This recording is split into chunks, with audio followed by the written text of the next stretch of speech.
All right, today we're jumping into a really fascinating biblical interpretation. It connects a kind of spiritual state to a major end times prophecy, and it all comes down to the hidden power of a few ancient Greek words. Seriously, this is a journey that starts in chaos and ends with a revelation that is pretty stunning. So let's get right into it with the core problem the speaker talks about. It's a spiritual condition she calls very powerfully a coma of the soul. I mean, think about that. The idea of being spiritually asleep even while you're physically alive. To really get what she means, we've got to go back to the original text. Deus em nós apresenta Proclamação às Nações. This whole spiritual sickness, she argues, actually has its roots in a single Greek word, a word used to describe the works of the flesh. Okay, so the word we're focusing on is Komos. Now, if you look in a lot of Bibles, you'll see this translated pretty simply as revelries. But the speaker's whole point is that translation, well, it barely even scratches the surface. The original meaning paints a picture that is so much more vivid and, frankly, a lot more chaotic.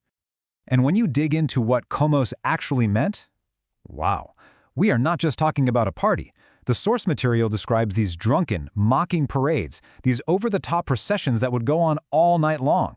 We're talking about gatherings that would just inevitably spiral into total disorder and debauchery. It's a lifestyle that's defined by a complete and total lack of self-control. So here's the kicker. The speaker argues that living a life of Komos isn't freedom at all. It's the opposite. It's a form of spiritual slavery. The soul gets intoxicated, It gets numbed by these constant carnal desires until, eventually, it just falls into that spiritual coma she was talking about right at the beginning. Okay, so if Komos is the disease, what's the cure? Let's move on to the antidote, because this is where things start to build. The solution is found in a totally different way of being. It's about shifting from the chaotic works of the flesh to the cultivated fruit of the Spirit. And I mean, just look at this contrast. It is night and day, right? On one side, you've got the Komos of the flesh, chaos, excess, instant gratification that leads straight to a spiritual coma. But on the other side, you have the Karpos of the Spirit, intentional cultivation, moderation, and patient development that leads to a true spiritual awakening. And the key to this whole solution is found in this word, Karpos. It means fruit. Now, unlike the instant, chaotic consumption of Komos, fruit isn't something you can just conjure up. You can't just snap your fingers and make it appear. It's the result of a long, deliberate process of growth. The speaker uses this really beautiful analogy to explain it.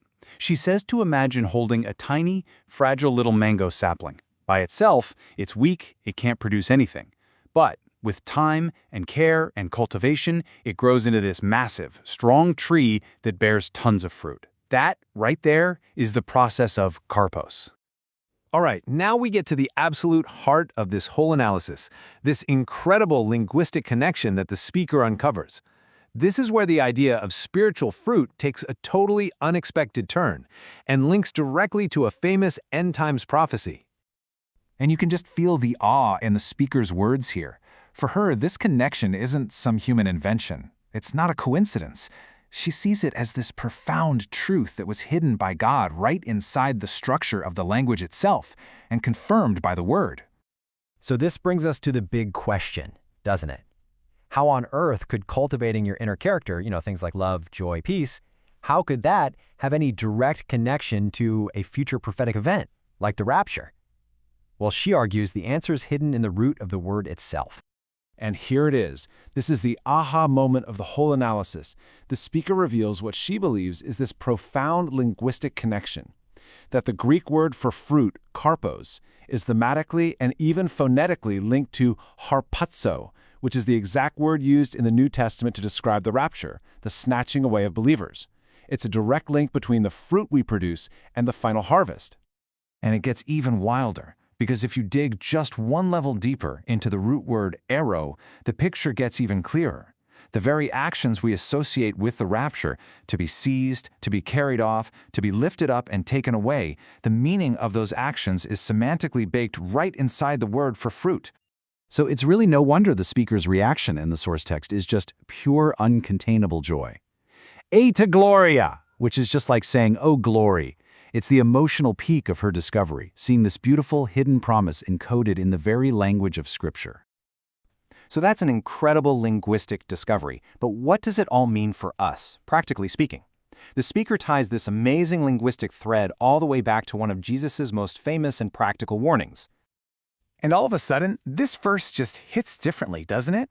If Karpos, or fruit, is thematically tied to our final harvest, then it becomes the ultimate litmus test for authenticity.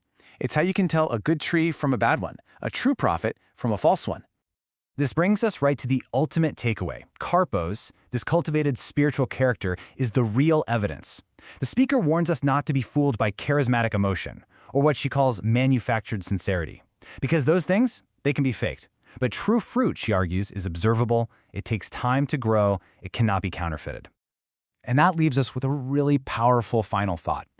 What this analysis suggests is that the daily, patient work of cultivating spiritual fruit, well, it isn't just about being a better person today, it's intrinsically linked to our eternal destiny. It really forces us to ask ourselves, what does the fruit of my life reveal about my tree?